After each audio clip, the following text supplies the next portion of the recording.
नमस्कार दोस्तों, एलएसी के एक और एपिसोड के अंदर आपका स्वागत है। और आज इस एपिसोड में हम बात करने वाले हैं कि किस तरीके से 0.5 वॉरफेयर हिंदुस्तान के अंदर डेवलप हो रहा है। जिस तरीके से जो 0.5 वॉरफेयर हिंदुस्तान के अंदर डेवलप हो रहा है, जिसकी बात लेट विपिन रावत करके गए थे, बता के गए थे कि हिंदुस्तान को 2.5 वॉरफेयर लड़ने के लिए इंडिया को रेडी रहना चाहिए। और इंडिया रेडी है। पहला फ्रंट है पाकिस्तान, दूसरा फ्रंट है चाइना, और 0 वाला जो वॉरफेयर का फ्रंट है वो है इंडिया के अंदर बैठे हुए दुश्मन, जो देश के अंदर बैठे हुए हैं, घर के अंदर बैठे हुए दुश्मन है। उन दुश्मनों को आइडेंटिफाई करते हुए एक केस और सामने आया है भोपाल से।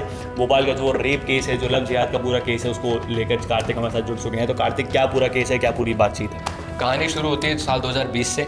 2020 के अंदर दो बहनें मध्य प्रदेश के रायसेना रोड पर स्थित एक कॉलेज के अंदर जाती हैं और वहाँ पे दाखिला ले लेती हैं। उसके बाद में एक बहन जो कि विक्टिम है, इस रेप की पहली विक्टिम है, वो उसका दोस्त बनता है साल 2020 के फर्स्ट ईयर के अंदर ही, जिसका नाम होता है फरहान। फरहान उसका दोस्त बनता है। आप नाम नोट करते रहिए यहाँ पे। फरहान उसका दोस्त बनता है। फरहान उससे 2022 तक संबंध बनाता है और संबंध गहरे हो जाते हैं। और उसके बाद में साल 2022 के अंदर जहांगीराबाद के अंदर फरहान उसको अपनी दोस्त हामिद के घर लेके जाता है और यहाँ विक्टिम नंबर 1 के साथ रेप होता है। उसकी वीडियो बनाई जाती है और उसको बाद में फोर्स किया जाता है कि आप अब इस्लाम अपना लीजिए, आप अब बुर्खा पहनना शुरू कर दीजिए और आप अब रोज़ा रखना शुरू कर दीजिए। ये सब उस पर दबाव बनाया जाता है और उसको कहा जाता है कि अगर आप ऐसा नहीं करेंगे तो आपकी जो वीडियोस हैं हम उसको वायरल कर देंगे, हमारे दोस्तों को दे देंगे। एक तरीके से ब्लैकमेल करना लग जाता है। अब ये जो विक्टिम थी, मैंने आपको बताया था, उसकी एक बहन भी उसके साथ आई थी। जो फरहान है, ये फरहान उस विक्टिम की बहन से भी मिल लेता है और अपने दूसरे दोस्त अली से उसकी दोस्ती करा देता है। और इसकी बहन के साथ भी अली वही सब करता है जो ये फरहान करता है। और ये सारी एक ही गैंग होती है। ये सारे एक साथ होते हैं। इनको पुलिस ने पकड़ लिया है। इनमें से 4 को पुलिस ने पकड़ लिया है, जिनका नाम है फरहान, साहिल, सद और अली। अबरार और नाबिल फरार हैं।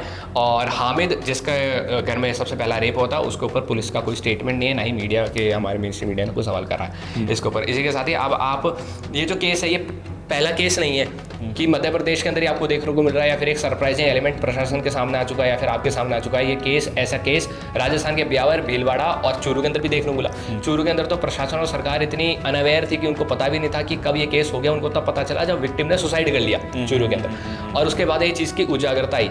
लेकिन आप एक चीज़ देखिए, आपको ये चीज़ देखने को मिलेगी कि भारत के अंदर हिंदू जो है वो एक दूसरे समाज से बड़ा ही इनसिक्योर है। चाहे वो कश्मीर हो, चाहे वो दूसरे राज्य हो, जैसे कि मध्य प्रदेश हो गया, राजस्थान हो गया।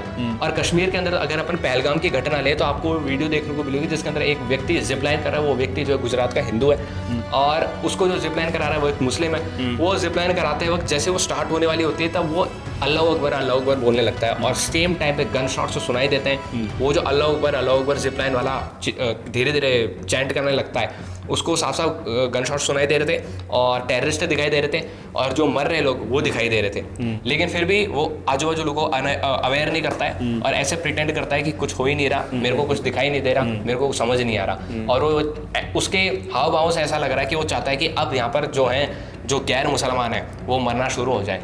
उसकी ऐसी मंशा थी कुछ, ठीक है। और ऐसी एक घटना ये भी सामने आई थी कि पहलगाम घटना से पहले एक खच्चर वाला है जो एक महिला को मिला था। वो महिला से बार बार पूछ रहा था कि आप हिंदू हैं, आपके साथ कितने हिंदू हैं, आप अमरनाथ यात्रा पर आ जाइए, मैं आपको विदाउट रजिस्ट्रेशन अमरनाथ यात्रा पर ले जाऊंगा और आप मेरे साथ जुड़ जाइए। एक तरीके से इन्फॉर्मेशन गैदर करने की कोशिश कर रहा है। तो आप देख सकते हैं कि किस तरीके से जो 0.5 वॉरफेयर बताई विनम्र ने, वो एक ही सर्किल में आ रही है सारी और एक ही समाज के लोग उससे जुड़े हुए हैं, एक ही विचारधारा से जुड़े हैं। और नहीं 0.5 वॉरफेयर के अंदर सिर्फ ये नहीं है, जो लोग इनको सपोर्ट कर रहे हैं पूरी तरीके से इनके साथ खड़े हुए हैं, वो सबसे पहले इनके सबसे बड़े दुश्मन है।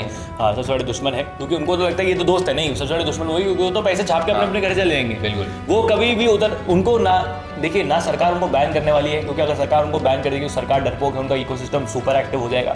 ना सरकार उनको जेल में डालेगी, ना सरकार उनके साथ कुछ और गलत करेगी। गलत होगा तो उस भीड़ के साथ होगा जिनको ये भड़का देते हैं, उन पाकिस्तानियों के साथ होगा जो एनआरसी के तहत, अभी एनआरसी हुई नहीं है, मैं तो कह रहा हूँ इन पाकिस्तानी को डिपोर्ट करो, वाइप आउट मूवमेंट चलाओ, वाइप आउट मूवमेंट होना चाहिए, निकालो देश से तुरंत बाहर, इधर उधर फेंको इनको।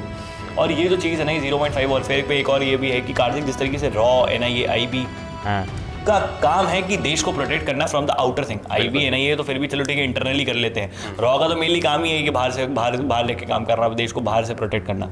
लेकिन जिस तरीके से ये जो 0.5 वाले एक्टिवेट हो जाते हैं तो तीनों एजेंसीज भी एक ही तरफ मुड़ जाती है कि देखो किस तरीके से इसके अंदर इन्वॉल्वमेंट है, और फिर बाहर की ताकतों को बहुत ज़्यादा वो मिल जाता है। तो ये कहीं ना कहीं देश को अंदर से कमजोर करना, फिर बाहर से दुश्मन को लेकर आना, ये जो पुरानी स्ट्रैटेजी हमने हमेशा से देखी है ना, कि इस तरीके से बाबर को बुलाया गया, किस तरीके से इब्राहिम लोदी को बुलाया गया और किन लोगों ने बुलाया, ये इतिहास जानता है, पढ़ता है, समझता है, जानता सब कुछ जानता है कि पहले देश को अंदर से कमजोर करो, देश को अंदर से कमजोर हो तो बाहर से ताकतों को बुलाओ, फिर देश पर अटैक करवाओ। तो ये जो चीजें हैं, ये हिस्ट्री रिपीट इटसेल्फ, इसलिए हिस्ट्री पढ़ाई जाती है। लोग बोलते हैं हिस्ट्री पढ़ाने से क्या होगा, ये होगा क्या आपको समझ आएगा कि हिस्ट्री से क्या सब चीजें निकल के। लेकिन हिस्ट्री भी अगर सही पढ़ाई जाए तो, हाँ सही, अगर बाबर ही महान बता दिया तो नहीं, बाबर क्या महान, बाबर को तो डाबर में मिला दिया ना हमने। क्या था, अब मेरे को वो नारा याद आ रहा है क्या, तेल लगा के डाबर का, पहन की टोपी नाइक की, छड़ी लगा 2 लाइक की, कौन सा ये तो ऐसे बाबर की। हाँ, ये तो ऐसे अभी निकल गया।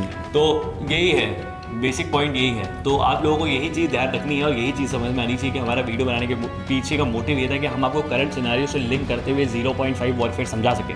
और आप इस चीज़ के ऊपर अपनी क्या राय है नीचे कमेंट बॉक्स में लिख के जरूर बताइएगा। इस वीडियो को शेयर करें, ज़्यादा लोगों तक पहुँचाएं। जय हिंद, जय भारत, भारत माता की जय, आने बचाए।